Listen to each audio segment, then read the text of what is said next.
Hello बच्चों, let's read the question. The question says A. Write the structure of A and B in the following reaction. First आपको दे रखा है diazonium salt. Diazonium salt पे copper CN के साथ डालेंगे तो एक कंपाउंड बनेगा. एक कंपाउंड को H2O H+ के साथ हाइड्रोलाइज करेंगे तो बी कंपाउंड बनेगा. ठीक है. सेकेंड वाले पार्ट में बोल रखा है CH3COH एसिटिक एसिड NH3 के साथ हीट करेंगे तो एक कंपाउंड बनेगा और उसको NaOBr के साथ करेंगे तो बी बनेगा. हॉफमैन ब्रोमाइड डिग्रेडेशन हो रहा है यहाँ पे. ठीक है. B. Right the chemical reaction of methyl amine with the benzoyl chloride and write the IUPAC name of the product obtained. C. Arrange the following in the increasing order of their pKa-B value. C6H5NH2 NH3 C2H5 NH2 फिर है C2H5 bracket में 2 NH 2 degree. ठीक है. अब इसको solve करते हैं. क्या है सबसे पहले इस क्वेश्चन का की कॉन्सेप्ट. इस क्वेश्चन का जो की कॉन्सेप्ट है वो है आपका अमाइन या अमाइन. इस क्वेश्चन का जो की कॉन्सेप्ट है वो है अमाइन. ठीक है. अमाइन का आपका फंक्शनल ग्रुप का फॉर्मूला होता है NH2. ठीक है. क्लियर. अब हम इसके एक्सप्लेनेशन की ओर चलते हैं.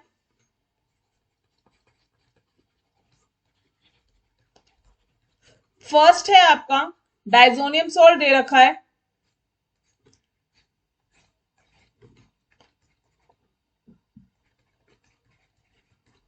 बच्चा इसको ऐसे लिखेंगे.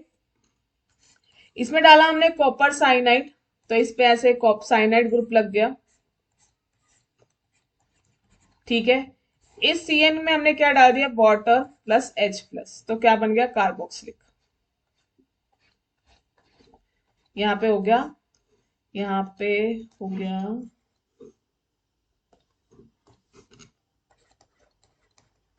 ठीक है. अब हम बी पार्ट के बारे में बात करेंगे जो सेकंड पार्ट है. ठीक है. उसमें क्या है आपका CH3 है. CH3COH है. ठीक है. इसमें हमने NH2 डाला और हीट कर दिया तो क्या हो गया CH3C डबल बॉन्ड ONH2. ठीक है. क्लियर. फिर उसके बाद हमने क्या डाला NaOBr. ये हॉफमैन डिग्रेडेशन हो रहा है. ठीक है. तो ये क्या होगा 1 कार्बन लेस हो जाएगा तो ये बन जाएगा CH3NH2. ठीक है. अब हम बी वाले पार्ट के फर्स्ट के बारे में बात करेंगे जिसके अंदर हमने क्या डाला है बेंजोइल क्लोराइड बेंजोइल क्लोराइड है ये. ठीक है. Cl. और अगर उसको हम CH3NH2 के साथ ट्रीट करते हैं तो हमारा कंपाउंड बनता है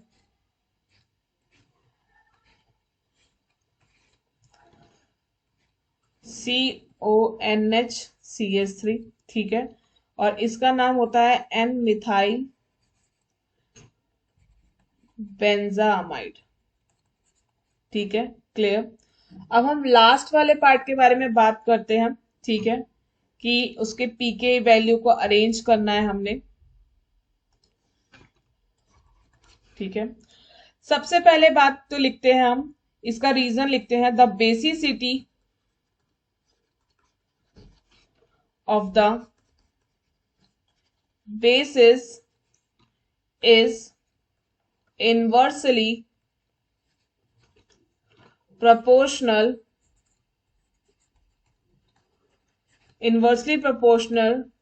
to the pKa-B of the compound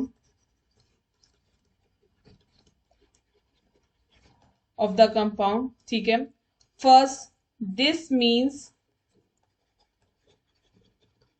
मतलब जितना ज्यादा वो कंपाउंड बेसिक होगा उसकी पीकेबी वैल्यू उतनी कम होगी. ठीक है.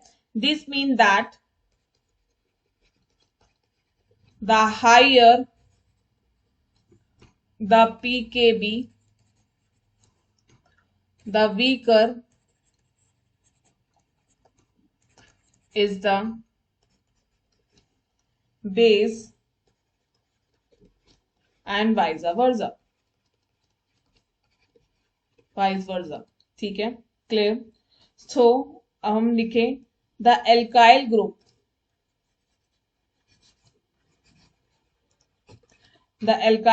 has inductive effect which means it will push electron to nitrogen and makes its lone pair more available and make it a stronger base. ठीक है, क्लियर। सो जो आपका ट्रेंड बनेगा, ठीक है, ये इस पे पहले ट्रेंड लिखने से पहले हम ये भी लिख लेते हैं, जो बेंजीन रिंग है वो इलेक्ट्रॉनिक्स रिंग रेजोनेंस में पार्ट लेते हैं, ठीक है। In benzene ring electron takes the